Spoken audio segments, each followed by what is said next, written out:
back here with Alex Mashinsky, the CEO and co-founder of Celsius Network. We're going to talk about DeFi, CeFi, regulation, and everything's coming up for Celsius. We'll see you guys in a sec.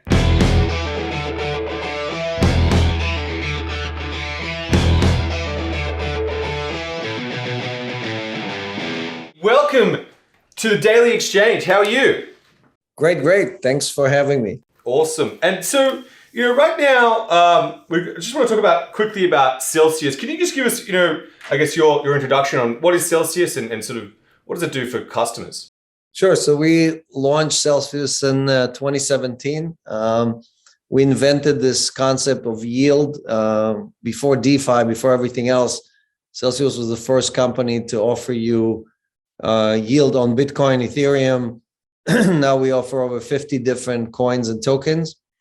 And you can earn it either in kind or you can earn it with the Cell token. You can earn 25% more using Cell. You could also take a loan, 1% loan against your assets. You don't have to pay taxes. You can defer your selling your Bitcoin or Ethereum.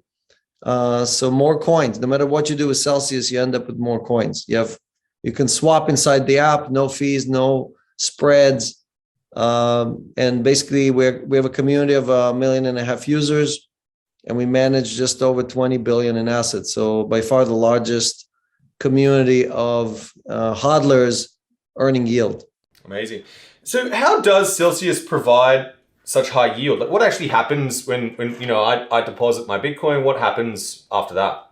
Yeah, it's a great question because most people think that yield is the same thing everywhere, but most projects actually give you tokens or coins from their treasury. So like when you earn ADA yield, they go to their treasury and give you new coins, and that creates inflation. Celsius doesn't do that. Celsius earns yield by lending coins and tokens to institutions and exchanges. So normally if you have your coins on exchange, they don't pay you anything. But if you push them to Celsius, we extract yield out of exchanges, extract tolls from institutions, and we give most of that back to our community. And we do not print new tokens. We do not create inflation.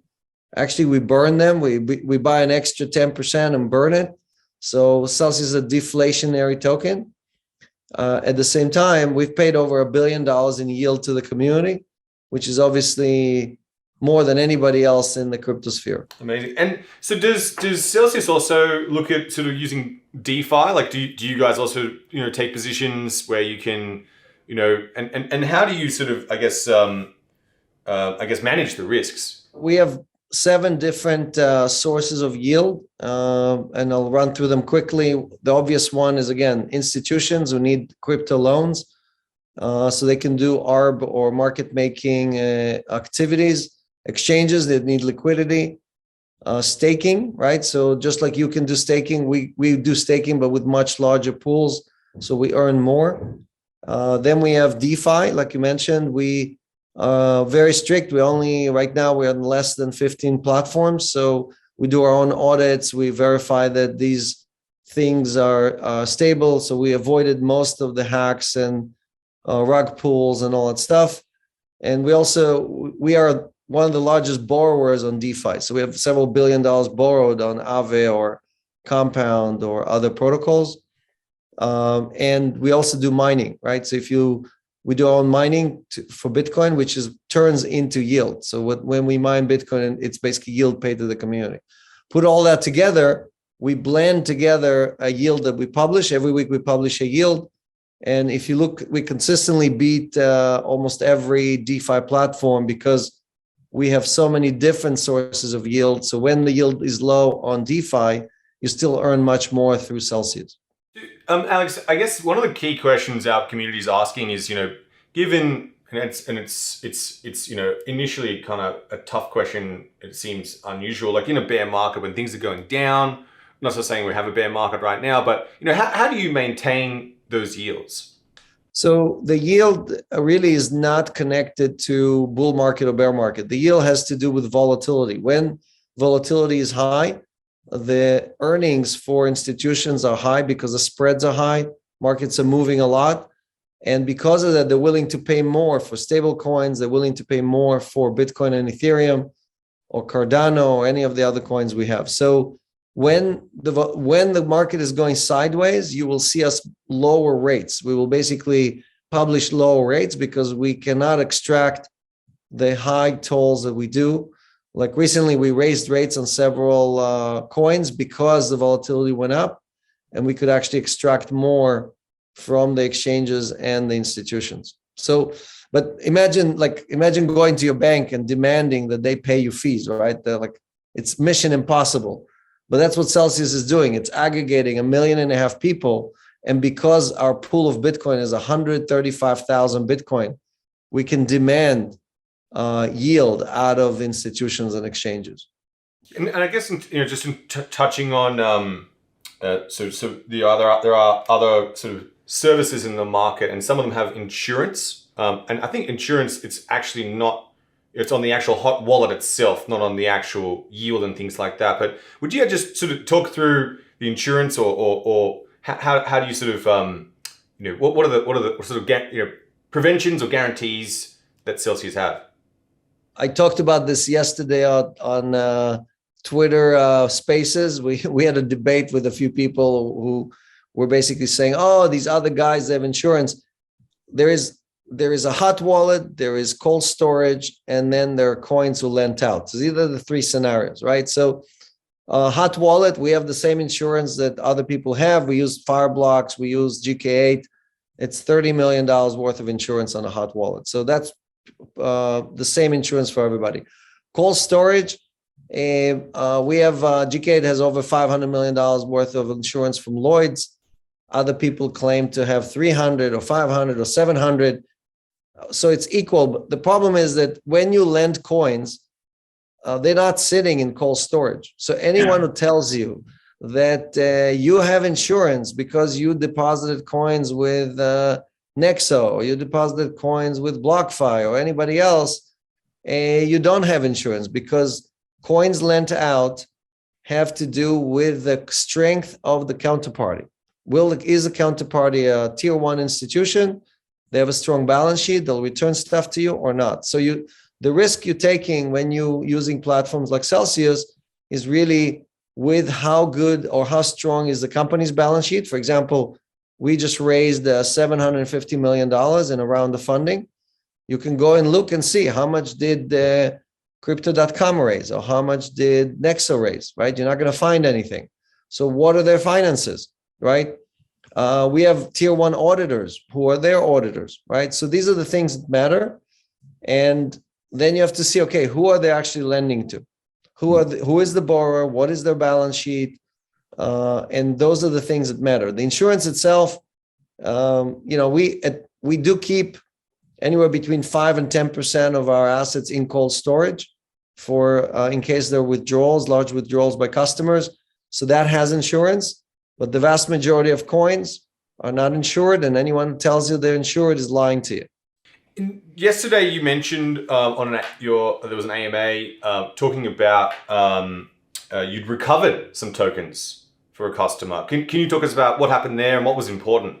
All across the internet, people who don't really understand how the crypto, blockchains work, make mistakes. For example, they'll send layer 2 coins to layer 1, not understanding that they're just going to disappear in the ether, right?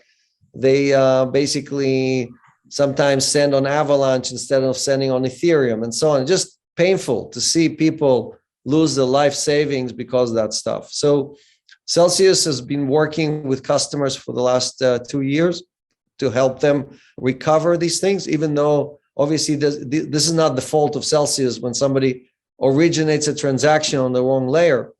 But we've managed to recover now over $50 million worth of customers' assets, and these customers are now with Celsius earning interest. And the beauty here is, again, we didn't have to do it. We took a lot of our technical people, made sure we wrote special scripts to try to recover these things. And one by one, we helped over 4,000 of our customers recover over $50 million. So you're not going to find Binance or anyone else do that for their customers, right? They're busy charging you fees. They're not busy recovering your lost assets. So it's just another service Celsius does. for our community, because without our community, we don't exist. And this was something we felt was important to help people. And we didn't even know there was 50 million. We were shocked to find out there was so much money. So I'm very excited that I got so many love letters from our community. Like, people were like, you changed my life. You helped me so much. I gave up on it already. I was so excited to see the message, and suddenly money showed up in my wallet. So those are things that I think are important for us, showing our commitment to the community, and it keeps these people in crypto, right? These are people that, if you lose all your money, you're not going to stay in crypto land. You're going to go back to fiat land, and we need every person we can to stay in the space. Move on to sort of talking about DeFi versus CeFi, and thank you, Alex, as well. I think our community obviously thanks you as well for your custodianship of people's coins, and thank you so much. Let's talk about DeFi versus CeFi for a second, moving forward.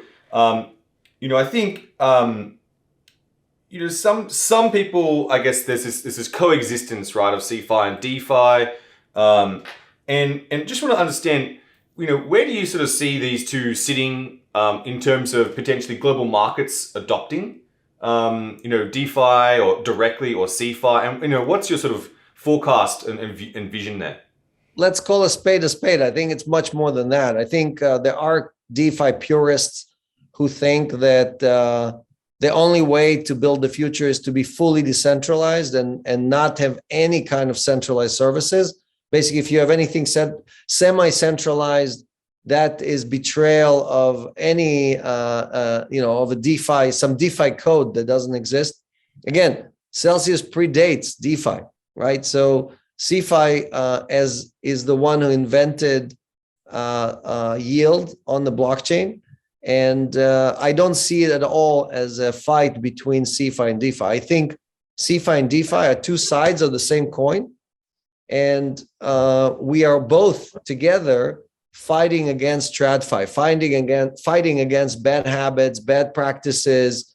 Again, the largest banks in the world paid $240 billion in fines in the last 10 years.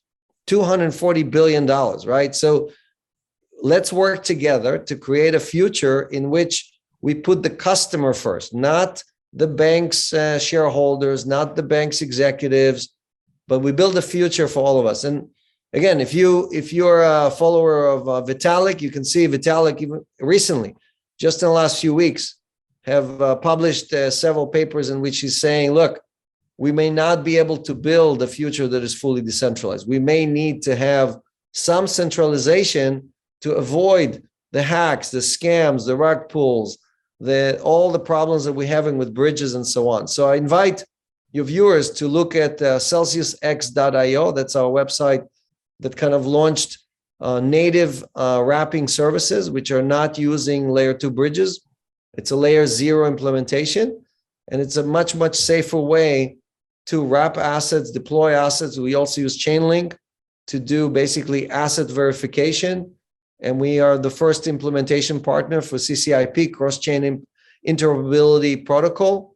So all those things are things that we're doing together, CeFi and DeFi, doing together to create scalability, safety, and transparency in the crypto space. So anyone who thinks they can do it all by themselves on the DeFi side, I wish them well, but I just don't see it happening. What do you think is the next sort of killer app? Like, you guys obviously, as you said, with the inventors of yield before there was DeFi, what do you think that what's coming next, Alex, in terms of this space? The obvious first killer app is store of value, right? Satoshi kind of writes a paper, calls it peer-to-peer cash system, meaning it's going to be payments, but really the killer app turned out to be store of value, right? In the world where governments are printing money like crazy. Second killer app is yield. Now we have DeFi, NFTs, gaming, right? So we're just getting started. I think you will see many, many new applications, insurance, other things that people are experimenting with. So I'm very excited. I think anyone who thinks that the game has been played out already and it's too late, we're just in the beginning of the beginning, right? So I'm very excited about the future. You can see all the different things that Celsius and other people are working on. we have over 800 people in the company, and we're still innovating every day. So it's definitely exciting times and a great time to be in this young, fast-moving industry. Do you think CeFi providers could be the next banks? Well, our slogan is that you need to unbank yourself. So I definitely don't want to become a bank. We want to unbank the banked, and we want to bank the unbanked, right? That's really the mission of Celsius. And again, we promised 100 million new people in crypto. We're not trying to convert the not your keys, not your Bitcoin. We're not trying to convert the DeFi purists. We're trying to help 100 million people who just want to have some vision or some path towards financial freedom. We want to allow them to be able to join this community without being pros at farming or knowing how to manage keys or do all the fancy stuff that the OGs knows how to do. But all the young people, all the people who currently use banking services around the world, if you want them to unbank, you got to give them an app and something that looks just like their banking app, right? And hides all the complexity of open ledgers and DeFi and protocols and everything else. So I think Celsius does the best job at it. We just launched our version 5 today. So please try it out and tell us if we can do even better. I would love for you to tell us what we can improve on top of what we've already done. Let's talk about the future of, I guess, blockchain and sort of, plans for a Celsius, and I guess the Cell token as well. Just a little bit of getting into that. Obviously, there's a real push for Web3. It's become a bit of a terminology, which I'm interested in your view. Where do you sort of see currently some of the philosophies and sort of next steps for blockchain and its adoption? Yeah, it's definitely a very exciting and, again, fast-moving space. At the macro level, we're having governments compete with the open web, right? With Web3, with what we are all trying to build, right? Open source, open ledgers, fully decentralized services. But they're competing with like the Chinese yuan, they're competing with CBDCs. And then you have the third version, which is mostly corporate. So if you thinking of what Facebook tried to do, you think about what JP Morgan is trying to do. Those are the three players in the space. It's like three race cars all competing with each other. And we have to decide, all of us, the people, have to decide who are we voting for. We are voting with our pockets. We decide when we move our money from fiat land, right, from TradFi into CeFi or DeFi, we have to decide, are we going to put it into a Chinese yuan, digital yuan wallet? Are we going to put it into Ethereum or Bitcoin or any of the other chains? Or are we going to basically just move on, for example, to a digital dollar issued by JP Morgan, right? And obviously, I think both you and me and most of your viewers are cheering for the open source version, the public version. But unless we convince billions of other people to join us, most people are going to switch over to the other two safe options, right? We are a much higher risk. We are the higher risk option. When they hear about the scams, they hear about people losing money, they hear about all the bad things that are happening, they basically pull back and go for the safe option. That's why, for example, us recovering these assets, us building these CeFi apps that do not require you to know anything about public keys or private keys, really makes it much easier for many people to join us and stay as part of this revolution. So we continue to innovate, we continue to solve many of these obstacles, resolve many of these complexities to make it as easy to use as, again, your Twitter app or your Insta app or anything like that. Alex, I heard, so recently on your Celsius AMA, you talked about the burn mechanism coming to the Cell token. Can you talk us about how will that work and how much will be burnt? So we are one of the very few deflationary tokens. Everybody else is either minting or issuing additional tokens. Celsius, we have to go to market when our customers say, "Hey, I want to earn and sell." We go to market and buy 100% of what they're asking us. And then on top of it, we buy another 10%. That's what we burn. So we already burned 1 million cell tokens.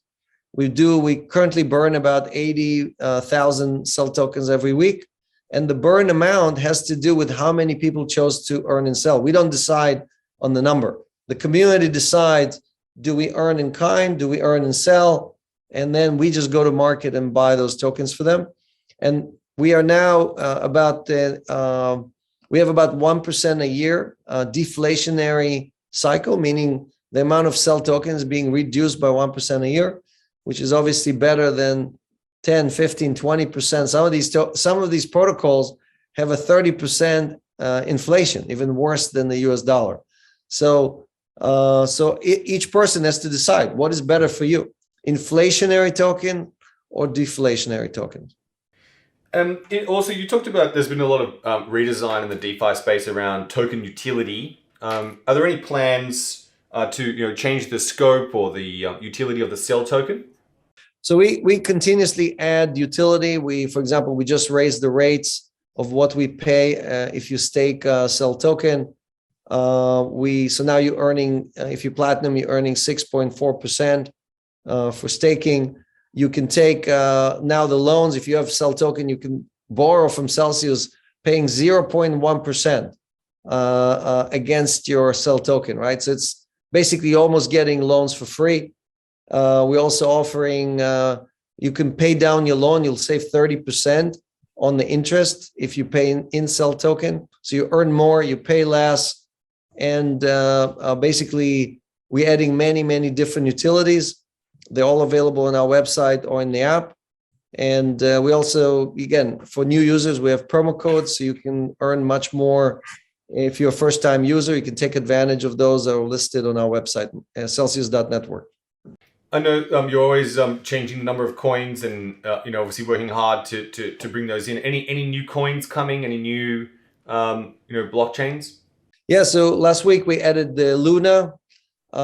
This week, this Friday, we're adding Solana. So if you're a Sol lover, you're gonna get a very nice yield, and probably you won't be able to. It's people don't really do homework. Like, I saw some sites that advertise 5%, 6%. That's before fees. Then they charge you 25% fees. So what is your net? You have to be careful and understand what is your net yield. Celsius publishes your net yield. We don't charge any fees.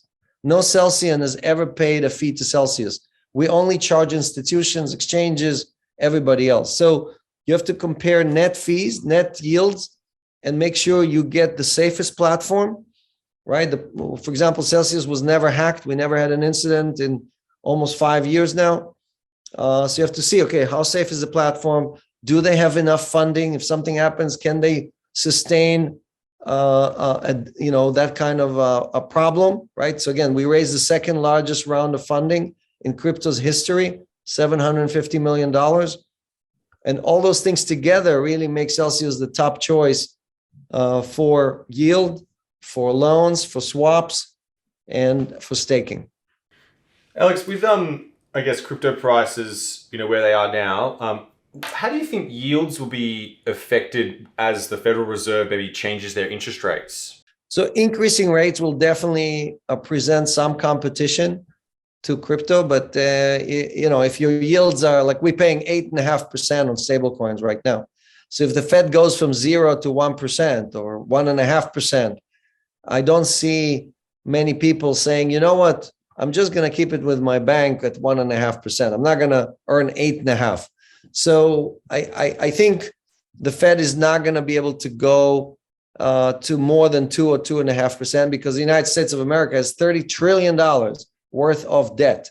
So if they go, as they increase the yield, the payouts, the amount of money that the government has to pay as interest on the debt will be just too much for them to bear. So I don't see any way in which the traditional finance guys will be able to compete with DeFi. DeFi has delivered. Our rates have gone as high as 12.5%. When the market was volatile, we paid 12.5% on stable coins. Now the rate is 8.5%, but that's still, again, more than 10 times than what the average bank pays their customers. Let's talk about regulation for a bit. It's public that some of the states, Alabama, Kentucky, New Jersey, Texas, have sort of obviously been speaking with Celsius and asking to not to sell in those states. And there's obviously New York as Attorney General has been a little obviously having some chats as well with you guys. I guess what's your view on the US regulatory system and where it's sort of going? Celsius from day one has actually followed all the rules, unlike many others. For example, we required KYC, AML from the first customer, right? From 2018, basically. We feel that we've been following the laws much more accurately and carefully than anybody else. The regulators do ask us questions. We do have most of these things you just mentioned are inquiries for information, meaning these are requests for information, which states are allowed to do, and they should do that. They should know if you're a safe player or not. For example, we are a US company, right? We do have operations in other countries like UK and so on, but when we respond to them, we respond to US regulators and states as a US company, right? And many others are operating offshore and they pretend like none of these rules apply to them. So states want to know, okay, you have customers in my state. I want to make sure that they're protected. I want to make sure you follow best practices. I want to make sure that you have enough funding, that you're not putting customers' assets at risk. And all these things together are good things. These are all things that the states are here to protect the consumer. And people ask me, well, what happens if they decide and they make you stop providing the service? And we'll say, well, we have to return your assets to you. The states or the government is not trying to confiscate your assets. Their job is to protect you. So worst case scenario, we just have to send you your coins back. That's the worst case scenario. And I know you recently moved from London to New Jersey. What was sort of the reason around that? And why did you choose New Jersey? We open many additional services in the United States. And we're planning also to do an offering. So all these things require you to be a local company. We still have our UK company where Celsius Network Ltd is our parent, our holding company in UK. So we didn't shut down in the UK. We still have tens of thousands of customers in the UK. It's more about just as we plan for additional financing and maybe going public, we decided to expand our operations and corporate activities in the United States, which is by far our largest market. But we have many entities in different countries. Everywhere we legally need to operate under a local entity, we have multiple entities that are following the local laws. And, again, you'll see us making many announcements. Like I said, end of February, we're launching Celsius X. We're also launching an NFT initiative, and we are going to be making large announcements about our mining, Celsius mining. So all these things are done under U.S. companies, and that's why we kind of shifted the way more towards the United States. There's been obviously some, a recent Senate hearing as well. What's sort of your views on the regulatory direction in America? Yeah, it's a great question. Look, no one really knows, right? I think there's a lot of rumors. There's a lot of articles. There's a lot of people talking about it in the Senate and and from the SEC and the Biden administration.